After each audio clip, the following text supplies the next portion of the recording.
Psychology के major जो है वो major goals of psychology. Clear?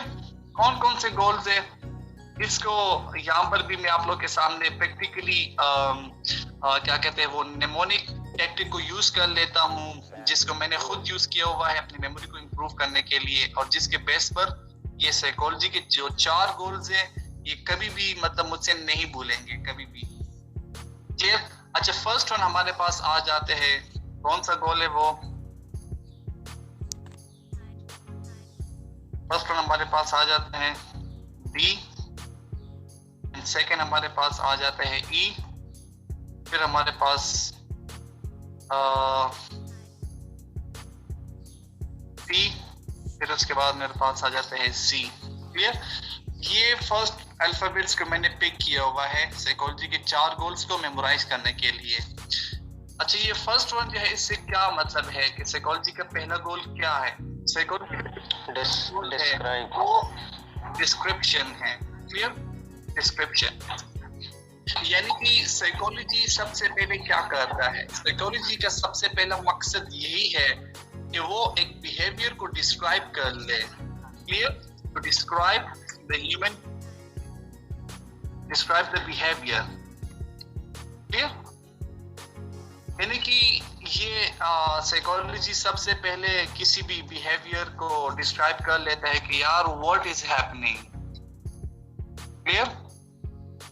ये आपको ये बता देता है और ये इस चीज को डिस्क्राइब कर लेता है कि यार ये क्या हो रहा है, कौन सा बिहेवियर परफॉर्म हो रहा है, what is the behaviour that is happening, what is the issue, explanation.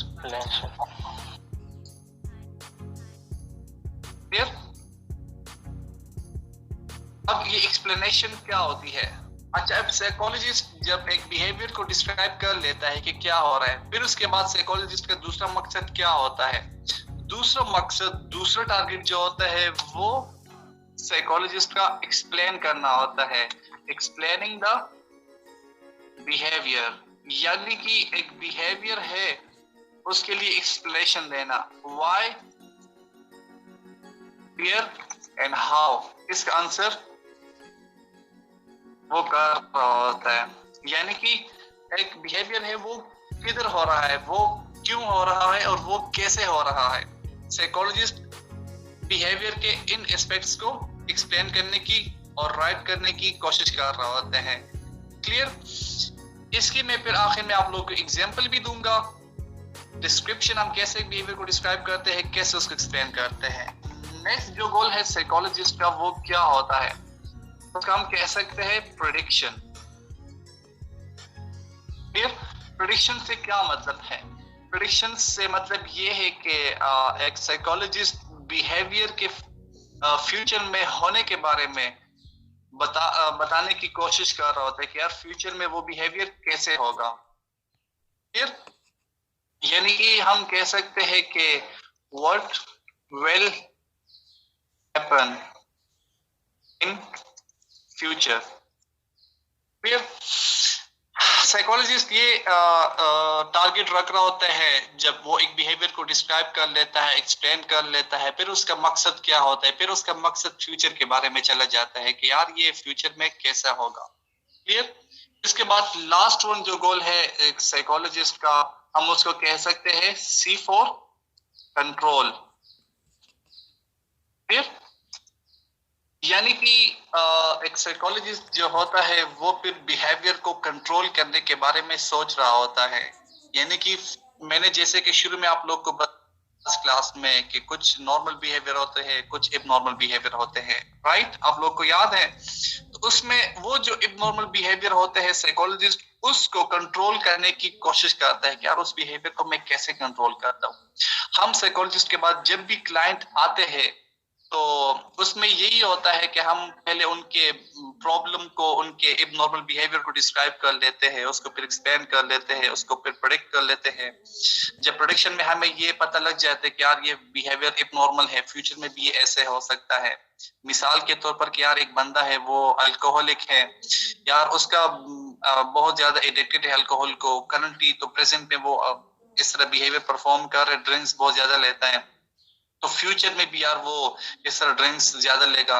और अच्छा, अगर वो प्रेडिक्शन में हम ये कह देते कि यार ये फ्यूचर में अगर ज्यादा अल्कोहल लेगा तो इससे ये मसले हो सकते हैं, तो उसके बाद इसी वजह से साइकोलॉजिस्ट का आखिरी जो मकसद होता है वो उस बिहेवियर को कंट्रोल करना होता है। उस कंट्रोल में ये आ जाता है कि इंटरवेंशन आ जाती है, हम उसमें इंटरवीन कर लेते हैं टू मॉडिफाई द बिहेवियर, ताकि उसके ड्रिंकिंग बिहेवियर को हम मॉडिफाई कर सके और फ्यूचर में कोई प्रॉब्लम उनके लाइफ में और उनके फैमिली के लाइफ में ना हो। क्लियर? तो ये साइकोलॉजी के मेजर 4 गोल्स होते हैं। आप लोग सो तो नहीं रहे? No sir. क्या मैं आप लोग को बता रहा था साइकोलॉजी के क्या गोल होते हैं और कैसे हम उसको अंडरस्टैंड कर लेते हैं। चलिए जाते हैं। यहाँ पर हम एग्जांपल ले लेते हैं। आप लोग के क्लास में सपोज कर ले कोई एक ऐसा स्टूडेंट है। अच्छा, आप लोग इसको प्लीज क्या कहते हैं नेगेटिव और मिस परसीव मत कर लेना। मैं जस्ट एक एग्जांपल के तौर पर आप लोग को कंसेप्ट क्लियर करने के लिए बता रहा हूँ। सपोज कर ले आप लोग की क्लास में कोई एक ऐसा स्टूडेंट है जिसका बिहेवियर क्लास में ठीक नहीं है। क्लियर? ठीक नहीं है, हम उस पे से एक ऐसे बिहेवियर को एग्जांपल के तौर पर ले लेते हैं जो कि आप लोग को शायद किसी में हो भी तो उसको फिर हेल्प भी मिल सके। हम एग्जांपल ले लेते हैं कि यार आप लोग की क्लास में कोई एक ऐसा स्टूडेंट है जो कि स्टडी नहीं करता या नहीं करती। फिर ये स्टडी नहीं करने के लिए आ जाते हैं कि यार वो एक साइकोलॉजिस्ट के पास, वो कहते हैं कि यार मेरी बच्ची है या मेरा बच्चा है, वो क्लास में सही से स्टडी नहीं कर रहा और उसकी एकेडमिक परफॉर्मेंस बहुत पुअर है और हम इस मसले से बहुत तंग है कि हमारा बच्चा जो है ना सही तरीके से नहीं पढ़ रहा, इसका फ्यूचर भी मतलब ब्राइट नहीं होगा। तो इस मसले को हम हल करना चाहते हैं। जब वो साइकोलॉजिस्ट के सामने रख देता है कि यार ये इशू है। इशू क्या है? इशू ये है कि मैंने आप लोग को क्या बताया कि वो स्टडी नहीं कर रहा, पुअर एकेडमिक परफॉर्मेंस। अब इस बिहेवियर को एक साइकोलॉजिस्ट कैसे एक्सप्लेन करेगा, इसको कैसे डील करेगा? सबसे पहले साइकोलॉजिस्ट क्या करेगा, उस बिहेवियर को डिस्क्राइब करने की कोशिश करेगा कि बिहेवियर क्या है। डिस्क्राइब तो कर लिया है सिंपली, पुअर एकेडमिक परफॉर्मेंस, वो सिंपल डिस्क्रिप्शन है। ये poor academic performance is a description of the behaviour, what is happening. Clear? अब नेक्स्ट जो टारगेट होगा वो साइकोलॉजिस्ट का क्या होगा? क्लियर? नेक्स्ट जो टारगेट होगा वो एक्सप्लेनेशन उसके लिए जब रखेगा, ये वाला गोल जो होगा वो यही होगा कि यार वो पूरे एकेडमिक परफॉर्मेंस उसकी क्यों है, व्हाई, अच्छा वेयर, व्हाई एंड हाउ या व्हाई को हम एक ही समझ सकते हैं। क्लियर? उसके एकेडमिक परफॉर्मेंस किधर पुअर है और क्यों। वेयर का तो सिंपली हम कह सकते हैं यार क्लास में पुअर है उसकी। क्लियर? इज इट ओके ना कि क्लास में उसकी परफॉर्मेंस पुअर है। कह सकते हैं कि घर के सेटिंग में भी उसकी एकेडमिक परफॉर्मेंस ठीक नहीं है। अब यहाँ पर वाई की तरफ जब आते हैं, साइकोलॉजिस्ट वाई की तरफ चला जाते हैं कि यार ये क्यों इस तरह बिहेवियर हो रहा है, उसकी एकेडमिक परफॉर्मेंस क्यों पुअर है। वो फिर रीजंस की तरफ चला जाते हैं।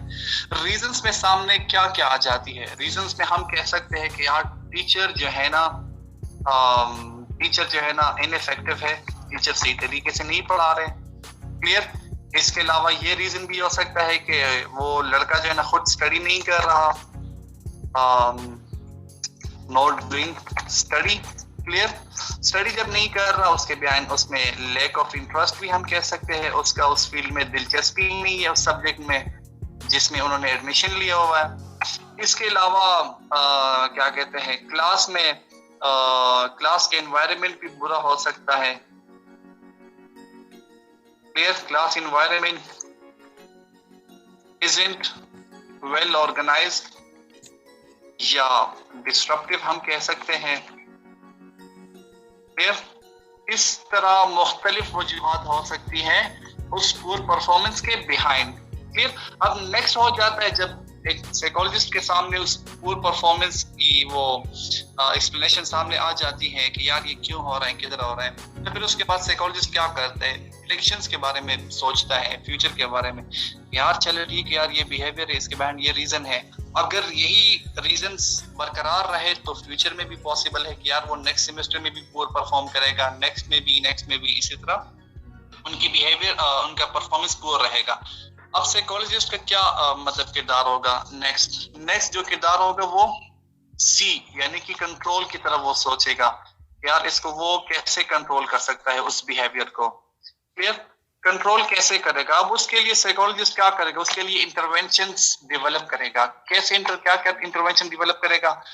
अगर उसके बिहेवियर में यही सामने आ रहा है कि उसकी टीचर जो है ना वो इनइफेक्टिव है, सही तरीके से उन्हें नहीं पढ़ा रहा, तो अब यहाँ पर क्या होगा, साइकोलॉजिस्ट जो है ना वो टीचर्स को भी कॉल करेगा कि यार आपका टीचिंग अप्रोच क्या है, और स्टूडेंट से ये क्वेश्चन करेगा कि यार आपकी परफॉर्मेंस जो बुरी है क्या टीचर की इनइफेक्टिवनेस की वजह से है। तो वो बता दे कि यस सर, कि मेरे क्लास का जो लेक्चर है वो सही तरीके से नहीं डिलीवर हो रहा होता है, और टीचर सही कंटेंट हमें नहीं पढ़ा रहे होते हैं, बोरिंग लेक्चर है, इस तरह वगैरह वगैरह। तो फिर यहाँ पर टारगेट क्या होता है, फिर साइकोलॉजिस्ट जो है ना टारगेट वो यही है कि मतलब वो टीचर के साथ कम्युनिकेशन कर लेता है, पेरेंट्स के खुद कर लेता है, या फिर वहां पर कुछ और चीजें वो इसके बाद में किसी को अलाउ नहीं करूंगा यार, चला जाता है उस बिहेवियर्स, उन कॉजेस को टैकल करने के लिए, रिजॉल्व करने के लिए। अब यहाँ पर लैक ऑफ इंटरेस्ट की अगर एक एग्जांपल ले लेते हैं, तो साइकोलॉजिस्ट क्या कर रहे थे, स्टूडेंट से पूछ लेते हैं कि यार आपकी जो परफॉर्मेंस पुअर है वो इस वजह से तो नहीं है कि आपका इंटरेस्ट नहीं है, वो कहते हैं हाँ बिल्कुल मेरा इंटरेस्ट इसमें नहीं है, तो फिर वो उनके पेरेंट्स को बता देते कि यार आपके स्टूडेंट, आपके बच्चे का इसमें इंटरेस्ट ही नहीं है, आप उनसे मतलब उनके इंटरेस्ट एरिया में उनका एडमिशन करवा दे या उनको परमिशन दे दे। वो यार यहाँ पर उनका जो गोल था, इंटरेस्ट था, वो मेडिकल फील्ड में था, डॉक्टर बनना चाह रहा था, लेकिन उन्होंने यहाँ पर एडमिशन गलती से केमिस्ट्री में ले लिया है। क्लियर? तो फिर वो क्या कर रहे होते कि या तो फिर केमिस्ट्री को छोड़कर वो एमबीबीएस की तरफ जा नहीं सकता, उसके लिए अपने बिहाइंड रीजन हो सकते हैं, हो सकता है उनको एडमिशन ना मिला हो मेरिट पर, हो सकता है उनके पास फाइनेंशियल सपोर्ट ना हो, वगैरह वगैरह। तो या तो वो एडमिशन ले ले एमबीबीएस में, अगर किसी वजह से वो नहीं ले सकता तो फिर उसको अपना इंटरेस्ट मॉडिफाई करके एमबीबीएस से केमिस्ट्री में रखना होगा कि यार बस मैंने केमिस्ट्री में एडमिशन कर लिया तो मुझे अपना इंटरेस्ट केमिस्ट्री में ही डेवलप करना चाहिए। क्लियर?